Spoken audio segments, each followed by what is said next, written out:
A paz do Senhor, seja bem-vindo a mais uma aula aqui do EBD em Foco. Eu me chamo Herberson e vou ministrar agora a lição número 12, a lição que tem como título Zacarias, o Messias, a Pedra Angular. Nós estamos estudando aí a lição de jovens do terceiro trimestre do ano 2021 e a revista trata dos profetas menores. Estamos caminhando para o final, lição 12, Zacarias, e a próxima lição, Malaquias, para encerrar.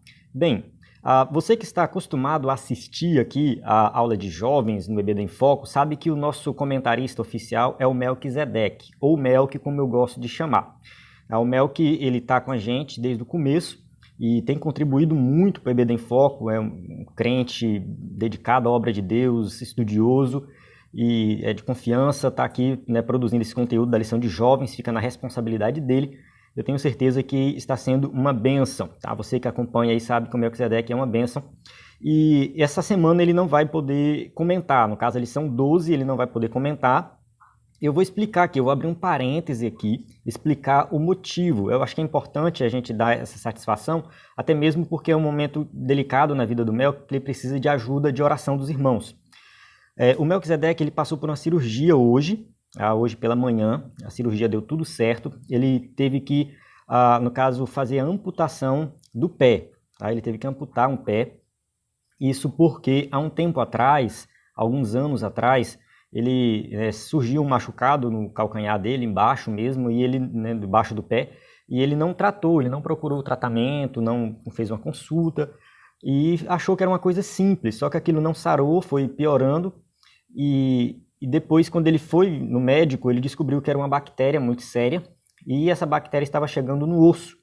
Ele teve que fazer uma cirurgia para remover essa bactéria e remover um pouco do osso do calcanhar. Essa cirurgia que ele fez tem mais ou menos uns 2 anos, acho que foi 2019, um pouco antes de começar a pandemia. Ele fez essa cirurgia e gastou, na época, R$11.000 para fazer esse tratamento, né, para não precisar tirar o pé fora, né, não amputar. Só que não resolveu, tá? A bactéria voltou, continuou subindo e agora ele teve que remover, né? No caso, eu vi a foto dele, ele removeu mais ou menos, cortou mais ou menos no meio da canela, mas a foto que eu vi, ele estava sentado na cama, rindo, estava bem de boa, tranquilo, e ele até tinha falado para mim assim, Herberson, eu já estou conformado com isso, eu acho que é melhor tirar mesmo, porque a gente gasta muito com remédio curativo, né? Tava sendo algo muito dependioso e ele não andava direito. Então, removendo, a gente já, né, resolve o problema, essa questão de ficar passando remédio, gastando, e depois coloca uma prótese e resolve o problema. Então, é uma solução, não é uma solução perfeita, mas a medicina de hoje permite isso.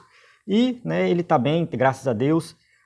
O Melqui não é rico, né, é uma pessoa simples, é trabalhador, tem uma esposa, tem um filho, acho que de 3 ou 4 anos, o filho dele, agora nasceu uma filha há pouco tempo, né, tem alguns meses. E Deus tem abençoado grandemente, ele tem dado tudo certo. Então, eu peço para que os irmãos orem pelo Melquisedeque, para que ele possa recuperar dessa cirurgia, depois ele possa conseguir colocar uma prótese boa, né, e continuar fazendo a obra de Deus, isso é importante, né, e continuar aqui contribuindo conosco aqui no EBD em Foco. Então, essa observação que eu quero fazer, fecha parênteses aqui agora, e vamos voltar para a nossa aula, tá? Eu peço perdão aí aos irmãos que estão ansiosos para começar a aula, mas é porque é importante a gente falar um pouco do nosso irmão que está, né, precisando das nossas orações.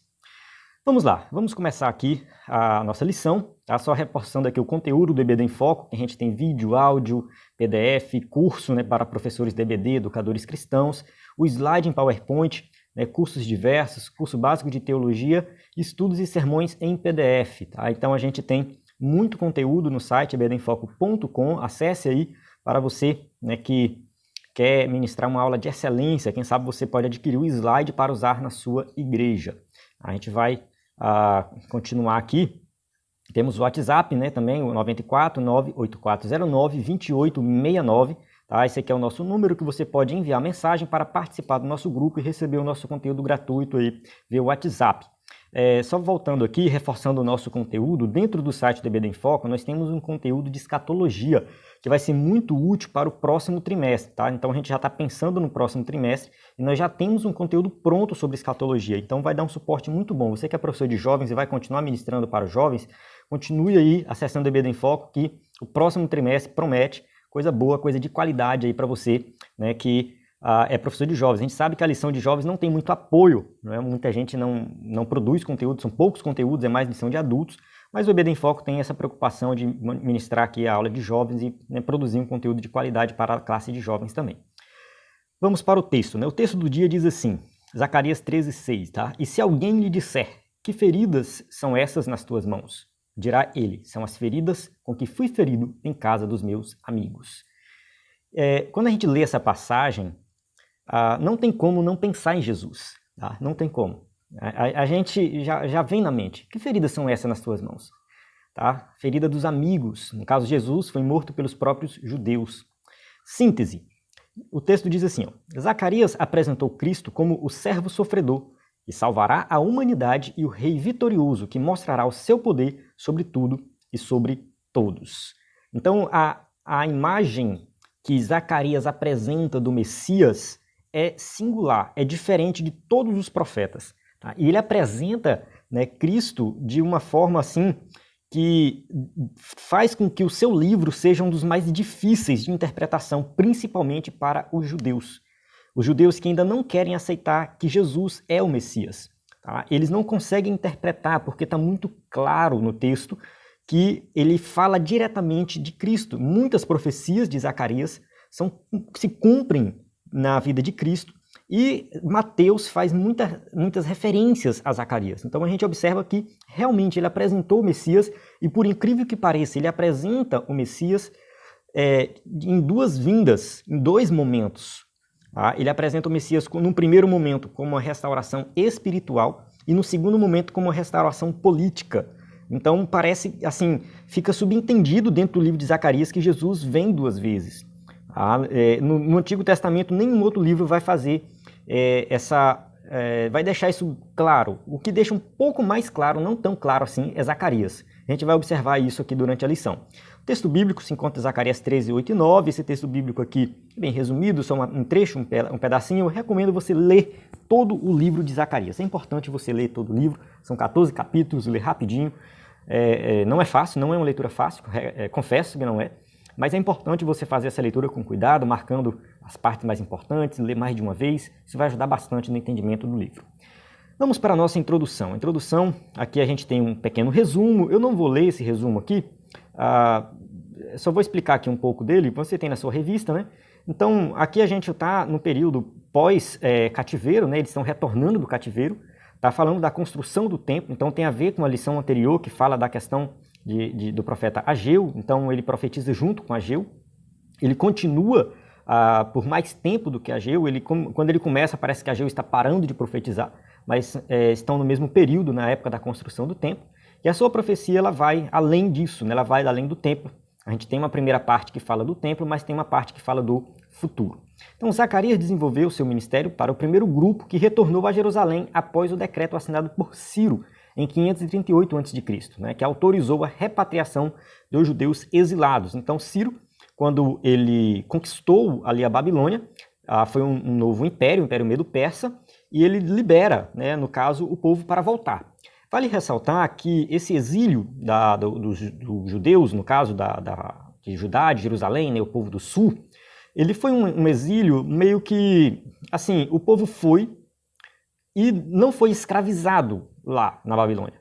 Não foi uma escravidão, assim, não, eles foi meio que um castigo. Eles foram levados para viver fora da terra deles por um tempo indeterminado. Provavelmente o rei da Babilônia não tinha intenção de mandar de volta.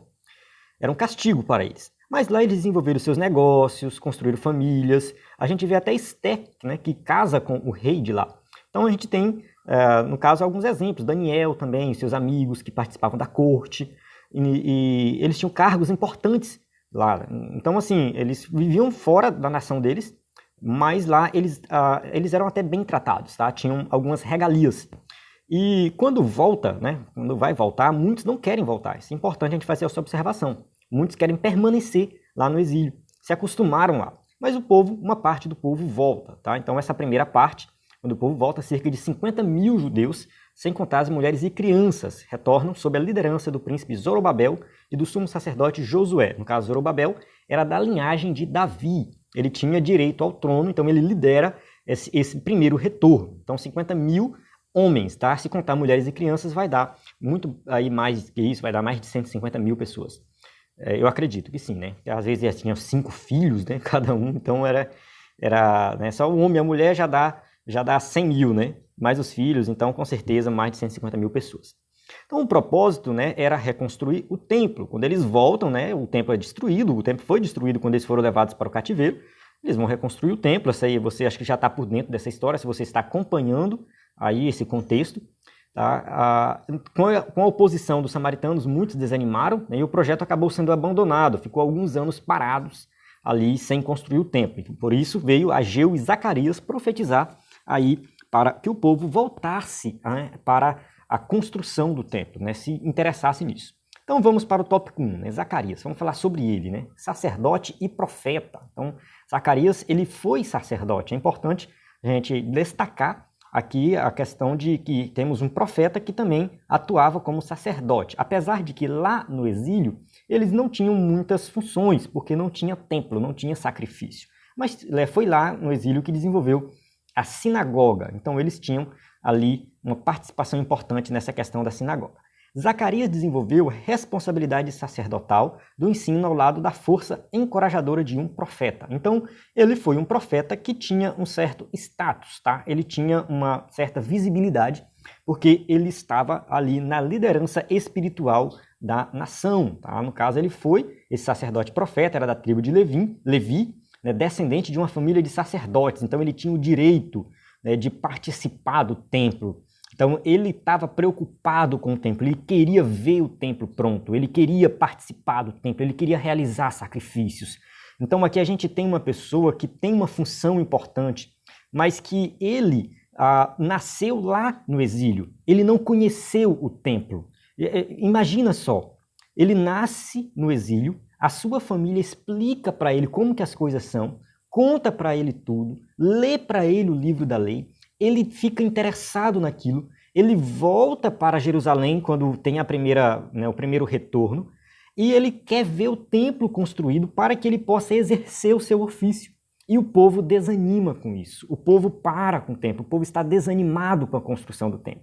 Então é interessante entender esse contexto. Então, o seu nome significa o Senhor lembra. Tá? O Senhor lembra, ele nasceu na terra estrangeira quando os judeus estavam exilados na Babilônia. Então, reforçando isso aqui, ele nasce na Babilônia. Fez parte do primeiro grupo que voltou aí com Zorobabel. Tá? E realmente, aquilo que eu falei, ele queria ver o templo construído. A data que ele profetizou. Tá? O livro de Zacarias começa a ser escrito em 520 a.C. Então, diferente de Ageu, né, ele entregou 4 mensagens em um período curto de tempo. Então, Zacarias, sendo mais jovem do que Ageu, viveu muito mais tempo e, deste modo, teve um ministério profético mais longevo. Né? Então, algumas datas são apresentadas no livro. Ele apresenta 1º de novembro de 520 a.C., 24 de fevereiro de 519 e 4 de dezembro de 518. Tá? E acreditamos que a parte final do livro apresenta profecias entregues próximo ao ano 480, né? Do capítulo 9 ao capítulo 14. No capítulo 9, se eu não me engano, no versículo 3, ele faz referência à Grécia. É 9.3 ou é 9.9? Não me lembro direito, mas no capítulo 9 ele faz referência à Grécia. E o Império Grego começou a se levantar, ter um destaque por volta do ano 480. Então, muito provavelmente, Zacarias profetizou aí 40 anos, tá? Durante 40 anos. Então, sabemos que Zacarias citou os gregos, tá? Como eu já falei ali no capítulo 9, tendo em vista, né, que a Grécia começou a se tornar uma potência mundial ao derrotar Dário I, em 490 a.C. e Assuero em 480. Esse Assuero aqui foi aquele que casou com Esté. Tá? Ele foi derrotado em 480 pelos gregos. E os gregos começaram a se levantar, vou colocar assim, a ascensão, melhor falando, né? A ascensão do Império Grego aconteceu mais ou menos aí no ano 480 a.C., até que depois ele se consolida e, no caso, destrói o Império Medo-Persa e passa a ser o Império Grego, que vai ser Alexandre o Grande durante um bom tempo. Depois o Império Grego cai e vem o Império Romano e chega na época de Cristo. Então a gente tem que entender todo esse contexto aí. É bem interessante a gente entender esse contexto. Vale ressaltar que Zacarias está lá em Jerusalém, tá? Quando ele começa a escrever o livro e profetizar, ele está em Jerusalém, ele não está mais no exílio. No entanto, ele tem notícias porque a cidade de Jerusalém, a região de Judá, continua sob o domínio do Império Medo-Persa e depois passa para o domínio dos gregos. Então ele está por dentro do cenário, né, geral que está acontecendo. Ao lado de Ageu, Zacarias incentivou o retorno da construção do templo, todavia sua profecia não se limitou unicamente a este propósito. Ele também se inteirou pela renovação espiritual de Jerusalém, de seu povo, por isso entregou mensagens messiânicas que traziam esperança para o povo. Então ele fala da construção do templo, ele tenta trazer ali para o povo um incentivo para que o templo seja reconstruído, que ele é chamado de o Templo de Zorobabel. E, né, além disso, ele vai muito além, ele quer que tenha também na nação uma restauração espiritual e ele apresenta também a questão do Messias, tá? Então traz esperança para o povo essa mensagem messiânica. A estrutura e mensagem do livro. O livro de Zacarias possui algumas singularidades. É o livro mais apocalíptico e escatológico de todo o Antigo Testamento. Então ele apresenta muitas coisas relacionadas à escatologia, ao fim dos tempos. É bem interessante, tá? É o mais escatológico, até mais do que Daniel, tá? Também é o livro mais extenso entre os profetas menores, tá? Dos profetas menores, ele é o maior, 14 capítulos, de acordo com a nossa divisão. E de igual modo, é considerado o livro mais difícil de ser interpretado, e isso acontece por causa de suas visões, símbolos e parábolas. Então, a interpretação de Zacarias não é tão simples assim. Como eu falei no começo, você tem que ler e reler com cuidado e não se preocupe se você não entender tudo, tá? Não é o objetivo ainda. Quando você for pregar, explicar uma passagem específica, aí sim você se dedica naquela visão específica para interpretar. Para essa aula da EBD, é bom você entender o contexto geral do livro, que eu acho que o objetivo é esse, tá? Entender o contexto geral do livro. Depois, se você tiver curiosidade ou seus alunos tiverem curiosidade de entender uma passagem específica, vocês façam, né, melhor dizendo, um estudo mais detalhado de algumas profecias de Zacarias, de algumas visões, tá? A sua profecia é composta de visão e palavra. No caso, a primeira parte, né, são várias visões que ele tem. Então, cada visão ali tem uma interpretação diferente. É importante você, né, se você quiser entender, parar, detalhar isso aí, procurar comentaristas, comentários bíblicos para entender melhor. E na segunda parte, do 7 ao 14, ele vai mais proferindo palavras, são os oráculos, tá? Os oráculos de Deus para o povo. Os capítulos de 1 a 8 encorajam os judeus na reconstrução do templo. Então, dessa primeira parte também, aí, 1 a 8, foca na questão do templo, enquanto os capítulos 9 a 14 apresentam profecias sobre Israel e o Messias. Então, a gente vê que o finalzinho do livro muda um pouco o tom, muda um pouco o estilo, muda bastante. Por quê? Porque o foco dele agora é falar do Messias, do futuro da nação, como que Deus vai fazer no futuro para a nação de Israel. Então ele profetizou sobre as funções que Cristo exerceria como o servo do Senhor. Eu não coloquei todos os versículos aqui para o slide não ficar tão grande. Essa revista de jovens, ela veio muito extensa, ela é muito grande, cada lição é muito grande. Então, se a gente for fazer o slide bem detalhado, fica muito grande, a aula fica muito longa. Então, a gente não coloca todos os versículos por isso. Mas eu recomendo você dar uma lida quando estiver preparando a aula, tá? Zacarias 3:8 fala do servo do Senhor, o rei sacerdote, Zacarias 6:13, tá? E o verdadeiro pastor, Zacarias 11, de 4 a 11. Então, aqui a gente observa que tudo isso se cumpre em Cristo. Jesus é servo, ele é rei, é sacerdote e é o nosso pastor. Também relatou episódios da vida de Cristo. Ele fala da sua traição, das 30 moedas, ele fala da crucificação, ele fala dos seus sofrimentos. Tá? Eu vou ler os versículos, tá? Só para citar os versículos. Zacarias 11, de 12:13, fala da traição. Zacarias 12:10 fala da crucificação. Zacarias 13:7 fala do sofrimento do Messias. E Zacarias 14:4 fala de sua segunda vinda em glória, retratando Jesus como rei guerreiro que reinará sobre Jerusalém. Então, como eu falei no começo, Zacarias é o único profeta do Antigo Testamento que fala das duas vindas de Jesus. Da primeira vinda de Jesus como aquele que vai fazer uma restauração espiritual na nação, que foi o que Jesus veio fazer, Quando Jesus nasceu, viveu, né, se apresentou como Messias, muitos pensaram que Jesus ia fazer uma restauração política, onde ele iria reinar e, né, derrotar o Império Romano. Mas Jesus não fez isso. Jesus veio trazer, primeiro, uma renovação espiritual, a salvação para a humanidade. No segundo momento, quando Jesus voltar em glória, aí sim né, a questão da restauração política, onde vai ser instituído o milênio. Isso está bem claro no Novo Testamento. No Antigo Testamento não está tão claro assim. Quem vai tocar nesse assunto é Zacarias. Vale ressaltar que nós temos passagens que falam do milênio também em Isaías e outros profetas. Mas Zacarias parece que ele detalha um pouco mais sobre isso, tá? Eu recomendo você dar uma lida nessas passagens. Então, o Novo Testamento apresenta diversas referências diretas e indiretas das profecias de Zacarias, tá? Então, você pode comparar, né, Zacarias 9:9 com Mateus 21:5, Zacarias 11:13 com Mateus 12:10 e Apocalipse 1:7. Então, são passagens do Novo Testamento que fazem referência ao livro de Zacarias. Por isso que a gente fala que é o mais apocalíptico do Antigo Testamento. Encerrando o tópico 1, vamos para o tópico 2, a atuação de Zacarias. O primeiro sermão. A primeira mensagem de Zacarias tinha um propósito de exortar o povo ao arrependimento. Então ele queria que o povo se arrependesse dos seus pecados, né? Não seguisse o exemplo dos seus pais que foram idólatras. Não, abandone a idolatria e sirva a Deus com integridade. Então ela foi entregue entre o segundo e o terceiro sermão profético de Ageu. Tá? Ele profetizou junto com Ageu. Tá? O profeta exortou os judeus a observarem os erros dos seus antepassados e recusaram ouvir os profetas que os antecederam.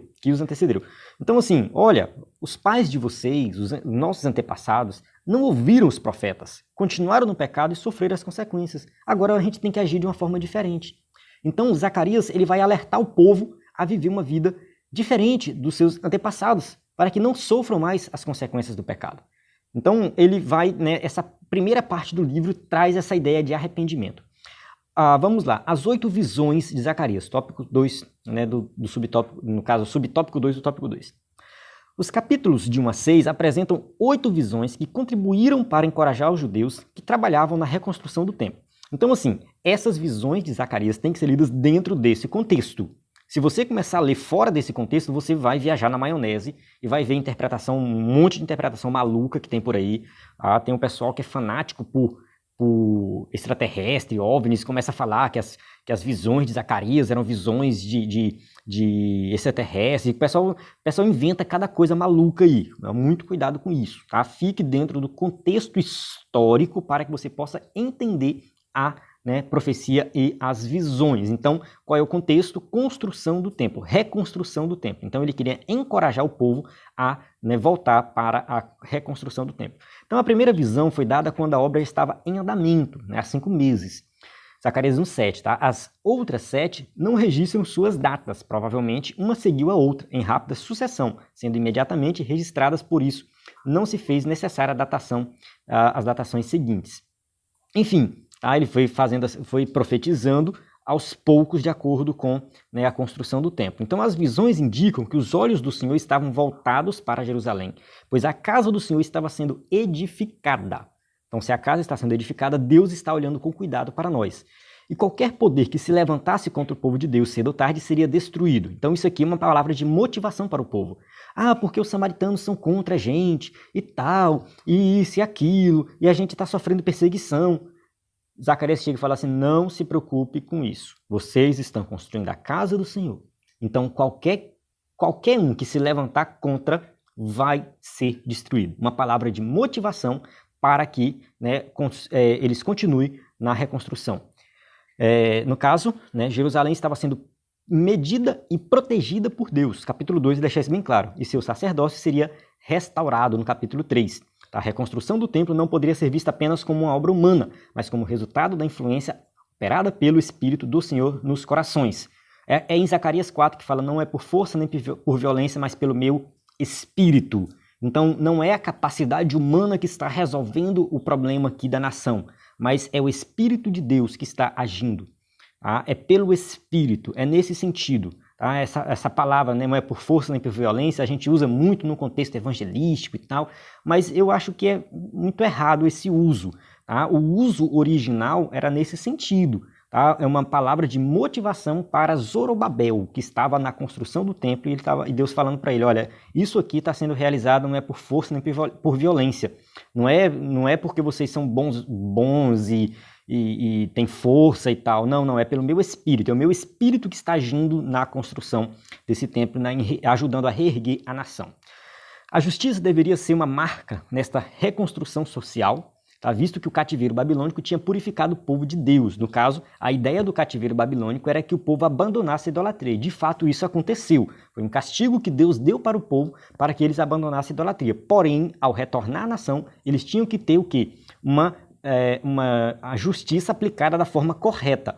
Não uma sociedade injusta, mas uma sociedade justa, que ajuda os pobres, necessitados, né? Enfim, de forma geral, né, age com justiça para com todos. Tá? As visões terminam com a descrição dos juízos divinos que seriam derramados contra as nações inimigas. Então, a ideia é que o povo se motivasse a servir a Deus e permanecer tranquilo, porque qualquer nação inimiga vai sofrer as consequências se tentar alguma coisa contra o povo de Deus.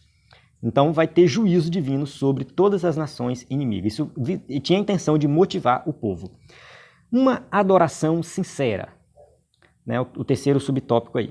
Durante o cativeiro, o povo de Judá desenvolveu o hábito de jejuar no quarto, quinto, sétimo e 10º mês como sinal de luto pela destruição do templo. Então, eles faziam vários jejuns, lembrando alguns acontecimentos. O dia que Jerusalém foi sitiada, o dia que Jerusalém foi invadida, o dia que o templo foi destruído, o dia que o povo foi levado para o cativeiro. Então, eles lembravam disso e faziam jejuns nesse sentido. Quando a reconstrução já se encontra bem avançada, surgiu uma pergunta. No novo templo, os jejuns deveriam continuar? Esse tipo de jejum que ficava lembrando os desastres antigos, as derrotas antigas, deveria continuar? Isso é uma pergunta que Zacarias vai levantar.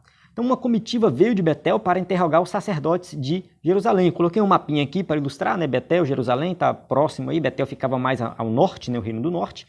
E o que acontece? Na primeira geração de exilados havia sentido profundamente a queda de Jerusalém e chorava com sinceridade.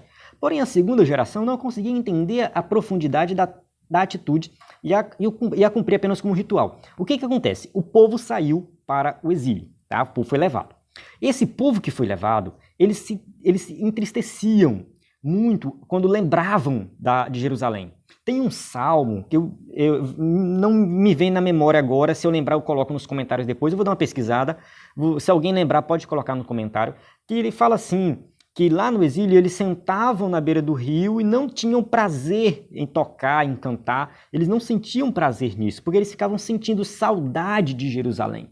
Só que essa geração morreu e a geração que volta para Jerusalém é uma geração nova, o povo que nasceu no exílio, porque eles passaram muito tempo lá. Tá? 70 anos ou mais de 70 anos, de acordo com alguns estudiosos, outros dizem menos, enfim, tem algumas divergências sobre essas datas, mas é muito complicado. Só alguém que saiu como criança, né, bebezinho de colo, que talvez quando chegou lá, né, que quando teve o retorno, aí ele talvez veio junto, bem velhinho, mas acho pouco provável. Então, assim, a geração que volta é uma nova geração que estava jejuando simplesmente para cumprir um ritual sem nenhum propósito específico. Então ficou um negócio muito vazio, jejuava por jejuar, para cumprir uma tradição. Então o jejum parecia um incômodo para eles. Então este tem sido o problema da geração que nasce na igreja, tá? Uma geração que já nasceu dentro, né, da igreja. Há filhos de crentes que cumprem rituais porque se acostumaram, mas não se conscientizaram sobre o porquê de tais atitudes. Então não se conscientizou por que, né, ir ao culto, por que ler a Bíblia, por que participar da Santa Ceia, por que se batizar, simplesmente cumpre um ritual, um costume, um hábito que adquiriu desde criança, mas sem entender o seu propósito. É por isso que muitos, quando chegam à adolescência, se desviam, porque não tem uma fé fundamentada na verdade. E os pais têm uma responsabilidade muito grande de explicar para os filhos a responsabilidade de tudo que acontece na casa do Senhor, tá? O compromisso, a seriedade das coisas de Deus, para que quando eles cheguem na adolescência, eles possam ter uma consciência, né, de que ali tem algo sério acontecendo, que estão servindo a Deus não para cumprir o ritual, mas porque Deus existe, Jesus veio, morreu na cruz do Calvário, deu a salvação, e se nós não servirmos a Ele, nós seremos condenados. Então não é cumprir um ritual por cumprir, mas ser consciente de tudo que acontece no reino de Deus. Então Zacarias respondeu que depois de restaurar e abençoar Jerusalém, os jejuns deveriam permanecer. O que mudaria seria a atitude dos homens em relação ao ritual. Então vocês podem continuar jejuando, mas vocês têm que mudar a atitude de vocês. Não é um jejum vazio, não é um jejum que não engloba o amor ao próximo, não. Tem que ter amor, tem que ter ação social, tem que ter muita coisa envolvida nesse jejum. Então, uma adoração triste, compulsória e nostálgica daria lugar a uma adoração festiva, regada por atos sagrados de honra e louvor a Deus. Então, não seria mais uma adoração triste, mas uma adoração alegre, né? Seria um momento de adoração, né, para louvar e engrandecer a Deus. O jejum não era, né, simplesmente para o homem, para fazer com que o homem fosse contrito e se exaltasse com isso. Mas o objetivo do jejum deveria ser o quê? Adoração a Deus, glorificar a Deus. Tópico 3, falando do Messias. Livramentos futuros, 3.1 aí. Enquanto os 8 primeiros capítulos motivaram os judeus na reconstrução do templo, né? No caso a gente falou dos primeiros 8 capítulos que estava falando do templo, tá? Nos últimos 6 capítulos o profeta Zacarias transportou-se do presente para o futuro. Então agora a gente vai ver que muda o tom, tá? Como cremos que os capítulos finais representam uma mensagem entregue por Deus a Zacarias próximo a 480 a.C., mas cerca de 40 anos após ele começar a escrever o livro. Então o jovem profeta já era um ancião, tá? Ele profetizou o castigo divino para as nações ao redor de Israel que causaram sofrimento ao povo de Deus. Então a gente tem que entender o seguinte, que estas nações, a Babilônia, o Império Medo, o Império Persa, o Império Grego, depois veio o Império Romano, todos esses impérios cumpriram o seu propósito, porém, eles sofreram as consequências porque eram povos ímpios que prejudicaram a nação de Israel. Então, vem profecias para esse povo. Zacarias 9, de 1 a 8. A singularidade do Messias prometido. Vamos falar mais um pouco do Messias aqui. Zacarias estabeleceu uma comparação antagônica entre a grandeza de um conquistador humano, no caso, o escritor da revista colocou Alexandre o Grande, tá? Mas Alexandre o Grande veio bem depois. Ele colocou como um exemplo também algo profético, né? Que aponta para frente. E a simplicidade do Messias prometido. Então, assim, estes conquistadores, tá? Eles, tanto Alexandre como qualquer um outro, tá? Eles tinham uma pompa muito grande, se consideravam até deuses. Jesus era Deus, mas veio com uma simplicidade muito grande, mostrando, né, vivendo no meio do povo, andando com o povo, comendo com pecadores. Esses grandes imperadores não se misturavam com o povo, mas Jesus não, Jesus era totalmente diferente. Tá? Depois de retratar o domínio de um rei conquistador, o profeta apresentou a chegada do rei Salvador em Jerusalém. Tá? Ele viria montado sobre um jumento. De acordo com Zacarias 9:9, está escrito assim, ó, alegra-te muito, ó filha de Sião, exulta, ó filho de Jerusalém. Eis que o teu rei virá a ti, justo e salvador, pobre e montado sobre um jumento, sobre um asninho, filho de jumenta. Então essa é a profecia. Olha só, o teu rei, ele vem de forma simples, ele é justo e salvador. Mateus 21, 6 e 7. E indo os discípulos fazendo como Jesus lhes ordenara, trouxeram a jumenta e o jumentinho, e sobre eles puseram as suas vestes e fizeram-no sentar em cima. Então o cumprimento dessa profecia acontece com Cristo. Jesus, ele entra em Jerusalém montado em um jumento. Esse é o rei, é o Messias prometido no Antigo Testamento. Cristo também foi apresentado como a pedra angular, ou a pedra de esquina. Zacarias 10:4. Dele, a pedra de esquina. Dele, a estaca. Dele, o arco de guerra. Dele, juntamente sairão todos os exatores. Marcos 12:10. Ainda não leste a Escritura? A pedra que os edificadores rejeitaram, esta foi posta por cabeça de esquina, uma referência a Cristo. Em Efésios 2:20, diz que Jesus é o fundamento da igreja, ele é a pedra angular, é a pedra que fundamenta, onde a igreja cresce, desenvolve a partir dele. Tá? Se você estiver assistindo o vídeo, você vai ver a imagem acima, tá? A pedra angular, ela era aquela pedra que ficava bem em cima, no meio, onde ela dava suporte para todo o restante da construção. Então não existe igreja sem Cristo, tá? Cristo deve ser a pedra angular da igreja. Tirou Cristo, tudo vai desmoronar. Em sua vida, Cristo foi um exemplo que nos ensinou como viver. Em sua morte, um sacrifício perfeito. Em sua ressurreição, um vencedor extraordinário. Em sua ascensão, um rei. Em sua intercessão, um sumo sacerdote que continua agindo em favor da igreja. Cremos ainda que Cristo voltará para cumprir todas as promessas bíblicas. Então, tudo que Zacarias fala sobre Jesus, ele cumpre. Na vida, na morte, na ressurreição, na ascensão e no seu retorno no fim dos tempos. Finalzinho aqui do tópico 3, a vitória de Cristo.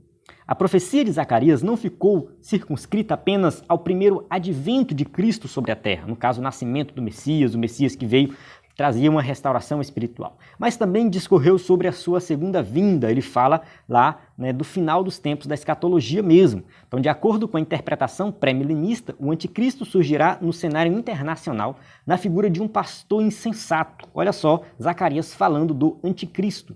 Fala assim, porque eis que levantarei um pastor na terra, que não visitará as que estão perecendo. Não buscará a desgarrada e não sarará a doente, nem apacentará a sã, nem comerá a carne da gorda e lhe despeçará, mas comerá, corrigindo, tá? Mas comerá a carne da gorda e lhe despedaçará as unhas. Então, Zacarias 11,16 descreve o que? O anticristo, essa, né, figura, esse ser humano usado por Satanás para governar e ser contrário a tudo aquilo, né, que está relacionado às coisas de Deus.